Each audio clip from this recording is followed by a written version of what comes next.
2 Kings chapter 17. In the 12th year of King Ahaz of Judah, Hoshea, son of Elah, began to reign in Samaria over Israel. He reigned 9 years. He did what was evil in the sight of the Lord, yet not like the kings of Israel who were before him. King Shalmaneser of Assyria came up against him. Hoshea became a vassal and paid him tribute. But the king of Assyria found treachery in Hoshea, for he had sent messengers to King So of Egypt, and offered no tribute to the king of Assyria, as he had done year by year. Therefore the king of Assyria confined him and imprisoned him. Then the king of Assyria invaded all the land and came to Samaria. For 3 years he besieged it. In the 9th year of Hoshea, the king of Assyria captured Samaria. He carried the Israelites away to Assyria. He placed them in Hala, on the Habor, the river of Gozan, and in the cities of the Medes.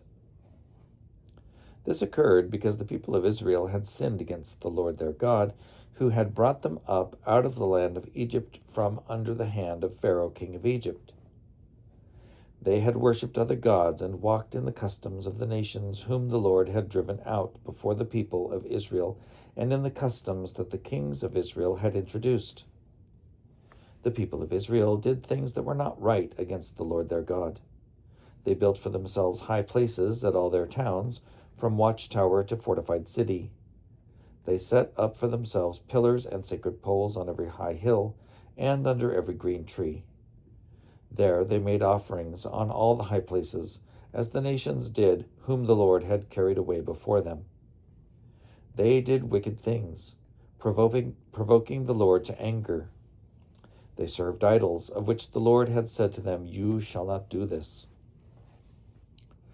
Yet the Lord warned Israel and Judah by every prophet and every seer, saying, "Turn from your evil ways and keep my commandments and my statutes in accordance with all the law that I commanded your ancestors, and that I sent to you by my servants the prophets."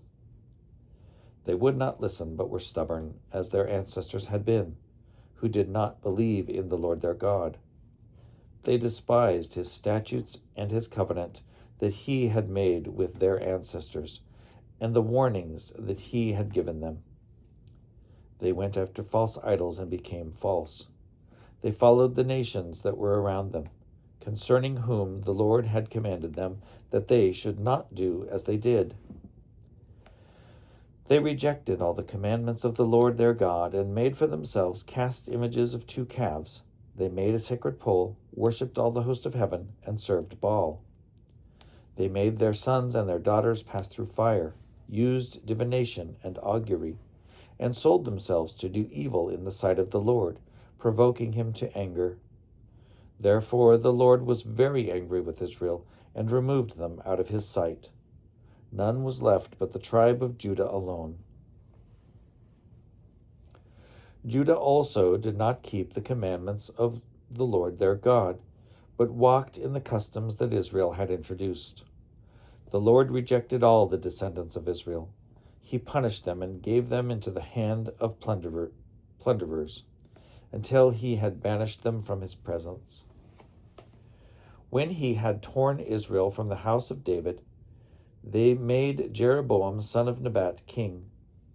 Jeroboam drove Israel from following the Lord and made them commit great sin. The people of Israel continued in all the sins that Jeroboam committed. They did not depart from them, until the Lord removed Israel out of his sight, as he had foretold through all his servants the prophets. So Israel was exiled from their own land to Assyria until this day. The king of Assyria brought people from Babylon, Cutha, Ava, Hamath, and Sepharvaim, and placed them in the cities of Samaria in place of the people of Israel. They took possession of Samaria and settled in its cities. When they first settled there, they did not worship the Lord. Therefore the Lord sent lions among them that killed some of them. So the king of Assyria was told, "The nations that you have carried away and placed in the cities of Samaria do not know the law of the God of the land. Therefore he has sent lions among them. They are killing them because they do not know the law of the God of the land." Then the king of Assyria commanded, "Send there one of the priests whom you carried away from there.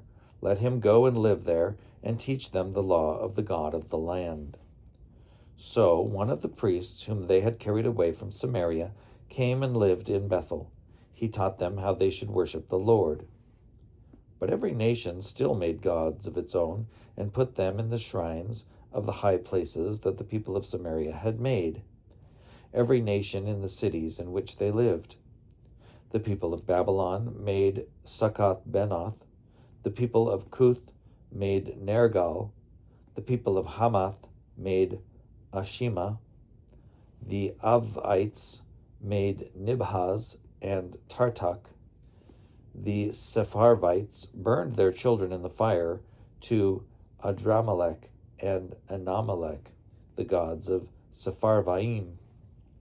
They also worshipped the Lord and appointed from among themselves all sorts of people as priests of the high places, who sacrificed for them in the shrines of the high places. So they worshipped the Lord, but also served their own gods, after the manner of the nations from among whom they had been carried away. To this day they continue to practice their former customs. They do not worship the Lord, and they do not follow the statutes or the ordinances or the law or the commandment that the Lord commanded the children of Jacob, whom he named Israel. The Lord had made a covenant with them and commanded them, "You shall not worship other gods or bow yourselves to them or serve them or sacrifice to them, but you shall worship the Lord, who brought you out of the land of Egypt with great power and with an outstretched arm. You shall bow yourselves to him, and to him you shall sacrifice.